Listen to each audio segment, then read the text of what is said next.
अस्सलाम वालेकुम। आज मैं आपको बताता हूँ कि अगर आप सुजुकी का कोई भी बाइक लेते हैं तो स्पेशली जीआर, तो उसकी फ़र्स्ट मेंटेनेंस क्या होती है। मैं बात कर रहा हूँ यूज़ बाइक की। जब ये मैंने बाइक ख़रीदा था तकरीबन ये 26,000 किलोमीटर चला हुआ था और कंडीशन आपके सामने है, साफ़ सुथरा था। फ़र्स्ट मेंटेनेंस में सबसे पहले मैंने इसका चेन करारी सेट ख़रीदा सुजुकी कंपनी से, जो कॉस्ट किया मुझे अराउंड 7200 रुपीज़, थोड़ा सा ज़्यादा, 7230 या 40 रुपीज़। उसके बाद मैंने इसकी फ्रंट डिस्क पैड और पिछले वाले ब्रेक शू ख़रीदे मुकम्मल। ये मुझे 6400 के कॉस्ट की। उसके बाद इसके जो पिछला चिमटा है, इसके बुश जो थे वो ख़त्म थे, वो मुझे मिले 1400 के। वो मैंने कंपनी से नहीं लिए, वो मैंने बाहर से लिए। और चौथी चीज़ जो मैंने चेंज कराई वो इसके फ्रंट और बैक टायर थे। ये आप देख रहे हैं रिम की हालत। ये भाई साहब जिन्होंने मेरे से पहले बाइक रखा था, उन्होंने पंचर लगवाते हुए रिम का क्या हाल किया है। अब इस रिम का भी कोई ना कोई बंदोबस्त करना पड़ेगा। ये फ्रंट बैक टायर डार्सन का मैंने डलवाया, क्योंकि मेरा बेसिकली टूरिंग का काम नहीं, विद इन सिटी बाइक चलना होता है। ये डार्सन का मुझे जो पेयर है ट्यूबलेस का, वो विद नोज़ल कॉस्ट किया है। नोज़ल अगर आप मैंने तो खैर मैक्लोर रोड लाहौर से लिया है, वहाँ पे नोज़ल मिलती है प्लास्टिक की, जो कि आपने बिल्कुल नहीं डलवानी।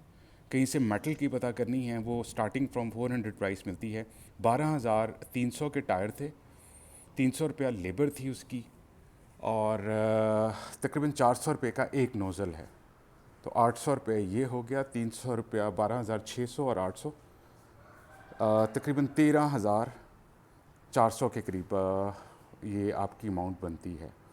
उसके अलावा नेक्स्ट मैंने इसकी बैटरी जो है वो लेते साथ ही चेंज करा ली थी। बेसिकली एक एसओपी होती है, ये आपकी चॉइस होती है। अगर आपकी बैटरी चल रही है तो आप उसको थोड़ा डिले भी कर सकते हैं, मगर मुझे ज़ाती तौर पे ये होता है कि बाइक आपका तंग ना करे। उसके अलावा मैंने ये फुटरेस्ट चेंज कराया, बैक वाला बड़ा लगवाया। ये मुझे तकरीबन कॉस्ट किया था 1700 का, लगवाई उसके अलावा थी। अच्छा, इसमें एक जीआर के अंदर बहुत बड़ा इशू है, वो तकरीबन हर दूसरे बाइक वाले को फेस करना पड़ता है, कि वो दूसरे गियर के अंदर जब आप जाते हैं और तीसरे गियर के अंदर भी ये आवाज़ आती है गियर की, एक झटके की। और बेसिकली वो गियर की आवाज़ नहीं होती, वो चेन की आवाज़ होती है। अब चेन का रेडी सेट जब मैंने नया डाला तो वो आवाज़ काफ़ी ज़्यादा बढ़ गई। उसके लिए मैं काफ़ी ज़्यादा ऑथराइज शोरूम्स पे गया, मगर किसी को भी ये मसला मेरा समझ में नहीं आया। एट दी एंड कोई एक ऑथराइज सुजुकी शोरूम पे फिरने के बाद, जहाँ पे किसी ने मुझे कोई लॉजिकल आंसर नहीं किया, मैं चला गया नदीम सुजुकी सर्विस सेंटर सांदा। वहाँ पे मेरी सादिक से मुलाकात हुई। सादिक भाई ने सबसे पहले इसके पीछे ब्रेक शू के अंदर रबर होते हैं, वो रबर ले रहे थे प्ले, और पीछे वाला बेरिंग फारिग था, वो बेरिंग चेंज किया, वो रबर का उन्होंने प्ले ख़त्म किया। अब ये आवाज़ है कि 80% ये आवाज़ ख़त्म हो चुकी है।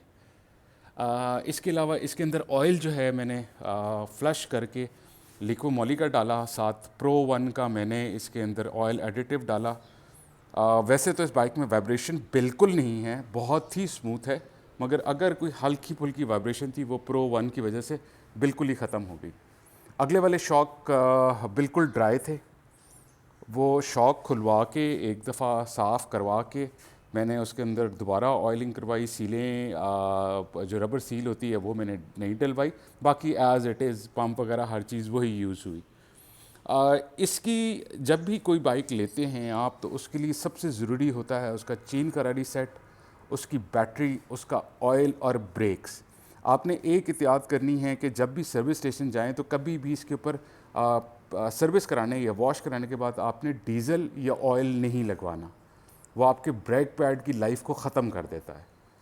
और कोशिश करें कि जैसे ही इसको आप वॉश करवा लें तो उसके बाद हवा के साथ जो है अच्छी तरह से इंजन वगैरह और चेन साइड पे आप जो हैं इसको हवा लगवा लीजिए, ताकि अंदर पानी ना रहे और ज़ंग ना लगे। फिर इसके अलावा एज सच मेरा कोई काम नहीं हुआ। हाँ, आपको एक मुझे याद आ गया, इसका मीटर जो था वो पहले जब मुझे मिला हुआ था तो वो ख़राब था। बड़े बंदे को चेक कराया मगर कोई काम नहीं कर सका। मैंने आपको बताया था 26,000 चला हुआ है, यहाँ पे मीटर रीडिंग शो कर रहा है 568। ये बेसिकली मैंने चेंज करा के जेन्युइन नया डलवाया, जो मुझे कॉस्ट किया है 18,000 रुपया।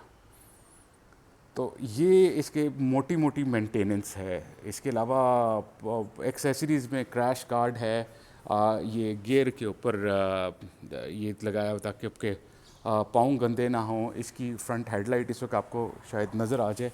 इसका बल्ब चेंज किया था, जो कि तकरीबन मुझे एसएमटी ब्लास्टर इसके अंदर लगा है, आपको अगर नज़र आ जाए सही तरह से। उसके अलावा एलईडी पार्किंग लाइट लगाई है।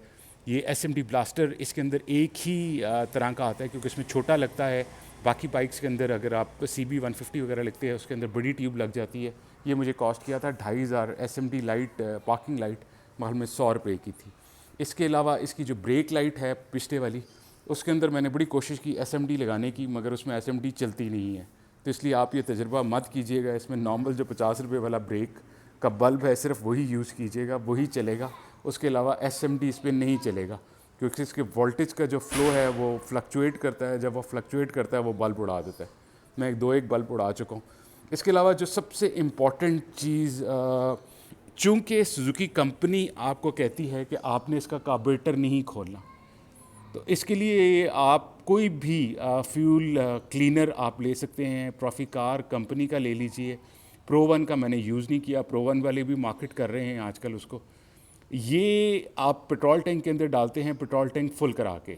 मैं अपना रेशियो 50-50 का रखता हूँ, 50% इसमें हाई ऑक्टेन और 50% नॉर्मल पेट्रोल। और ये तकरीबन मुझे एवरेज दे रहा है 38 से 40 के करीब सिटी के अंदर, अगर मैं इंसानों की तरह चलाऊँ इसको। और अगर आप वो डाल देते हैं तो आपके कार्बोरेटर के अंदर और फ्यूल लाइन के अंदर जितना भी कचरा है वो सारे का सारा ख़त्म हो जाता है। तो ये एक जनरल आपको मैंने लेआउट दे दिया है। अच्छा, दूसरा, हाँ, इसकी हवा सजेस्ट ये की जाती है कि फ्रंट टायर 28, पीछे 33। मैंने इसमें 30 और 35 रखी हुई है। इसमें आप ज़रूर सजेस्ट कीजिए कि इसकी क्या हवा होनी चाहिए, क्योंकि ट्यूबलेस टायर है। और इसमें मैंने हवा की जगह पे नाइट्रोजन डाली हुई है, जो अभी तक मेरा तजर्बा इतना कोई कामयाब नहीं रहा। क्योंकि गाड़ियों के अंदर हम डालते हैं तो 2-2 महीने नहीं ज़रूरत पड़ती है उसको फिलअप कराने की, मगर बाइक की हर 10 दिन बाद हवा कम हो जाती है। अब नोज़लें मैंने चेक करा चुका हूँ, नोज़लों में ऐसा कोई फॉल्ट नहीं, कहीं से हवा लीक नहीं करी, फिर भी इसकी हवा जो है वो कम होती है। बाकी इस बाइक के अंदर बिल्कुल मेंटेनेंस फ्री है। जब एक दफ़ा आप ये काम करा लेते हैं तो, और ट्यूनिंग जो बेसिक ट्यूनिंग है इसकी, वो करवाने के बाद आपको फिर वर्कशॉप के करीब से भी नहीं होके गुजरना पड़ता। सुबह जितनी मर्ज़ी ठंड है, जितनी मर्ज़ी देर बाद आप स्टार्ट करें, अगर आपकी बैटरी नहीं है, इंजन प्रीमियम कंडीशन पे है, तो हाफ से स्टार्ट होता है। इसको हम स्टार्ट करके, अब एक हाथ से ज़रा मुश्किल बड़ा हो जाएगा, मगर लेट्स सी।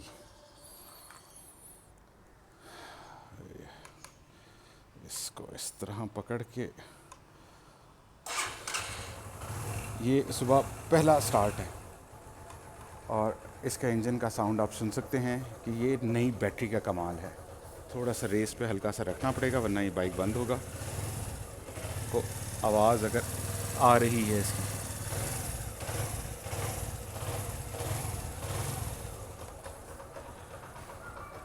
तो ये एक जनरल मेंटेनेंस है सुजुकी GR 150।